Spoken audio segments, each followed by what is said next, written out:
Today at Petrochemical Strategies, top 10 predictions for all things affecting petrochemicals in 2021. It's the 31st day of December in the year 2020. Beyond a doubt, 2020 was a very strange year. I published my first blog in April of this year titled "What in the World Just Happened?" And at that point I thought COVID-19 would define 2020. But then we had Black Lives Matter, we had riots, and we had a presidential election that nobody had ever seen in modern times. We saw crude oil prices collapse because of the lack of demand for transportation fuel, even seeing crude hit minus $37.63 on April 20th. So in 2019, we couldn't have predicted what would have happened in 2020, but that didn't stop me from reaching out to my expert network and asking, what are your predictions for 2021? Before we start, let me say that predictions provided in this video are for general information purposes only. The information provided is in good faith. However, Petrochemical Strategies makes no representation of warranty of any kind, express or implied, regarding the accuracy, adequacy, validity, reliability, availability, or completeness of any information presented in this video. The complete disclaimer can be found on our website. Bottom line, if you make any decisions or take any actions as a result of what you saw in this video, you're on your own. Now let's go to the list. Number 10, U.S. passenger vehicle sales will surpass 20 million units. According to Statistica, there have been 9.5 million vehicles sold in the United States through September of this year. At an average about 1.1 to 1.3 million vehicles per month for the rest of the year, we should hit about 13.5 million vehicles sold. I think there's a lot of pent-up demand for automotive, especially as people start getting back to work and getting back to normal lives. I think we could surpass the record set in 2015 of 17.4 million vehicles sold and actually surpass 20 million vehicles in 2021. Number 9, electric vehicle sales will double from 2019 levels, reaching 3.25% of all vehicles sold in the US. In 2018, there were about 360,000 electric vehicles sold in the US. That number dropped in 2019 to 326,000, a little less than half of those being the Tesla Model 3. We think there's significant consumer interest in buying electric vehicles, and we see that number increasing up to 650,000 units in 2021. That leads to the next prediction.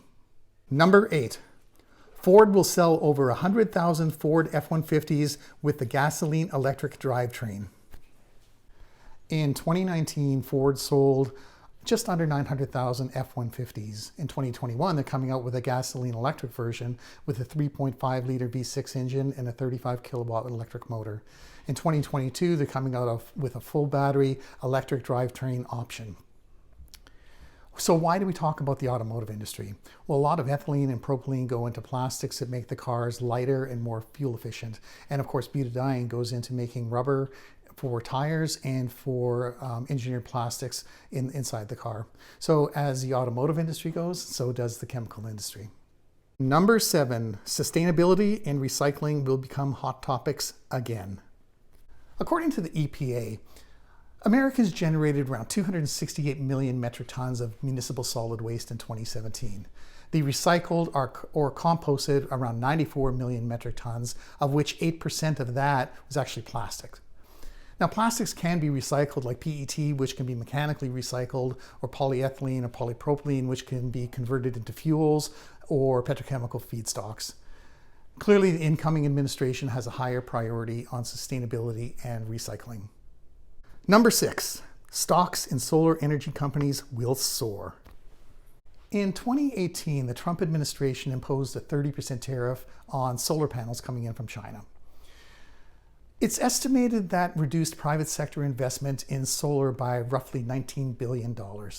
Additionally, the Biden administration said they will eliminate or reduce subsidies for fossil fuel.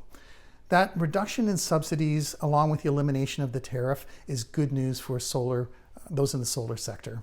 Not everybody in the expert network agreed to this, but it is an area to watch. Number 5, the US will re-enter the Paris Agreement.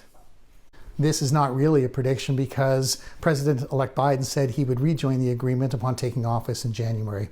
But it does show the incoming administration's commitment to climate change. One of the concerns that come out of this is how it will affect future investments into energy and petrochemical projects in the United States. Could it make them take longer? Could approvals be tougher to get? We just don't know. But it could have the impact of making the investments that are currently in place just a little bit more valuable. Number 4, the economy is poised for a great year with GDP growth topping 5%. Blue chip consensus is at 4%. The Congressional Office of the Budget is at 4.4%, but I'm a little bit more optimistic. I think with the rollout of the COVID vaccine and continued stimulus spending, we could see the economy accelerate towards the end of the year. As well, I think exports are going to be very strong as the US dollar takes a little bit of a hit on all the stimulus spending. Now, when it comes to the stock market, several people think that the market's in for some sort of correction. Maybe it is, but I don't believe it'll happen in 2021. Number 3, WTI will break $60 per barrel and natural gas prices remain depressed. Lately, the WTI crude oil price has been range-bound between the mid-40s to upper $40 a barrel. So you're probably wondering, why are we predicting it to go up to $60 a barrel? Well, inventories are currently very high, but as the COVID-19 vaccine rolls out around the world, we believe the demand for aviation fuels and other transportation fuels is going to significantly increase. Also, we believe institutional investors are going to start moving into the futures market as they did in other periods of weak energy prices. On the natural gas side, I'm not quite as bullish.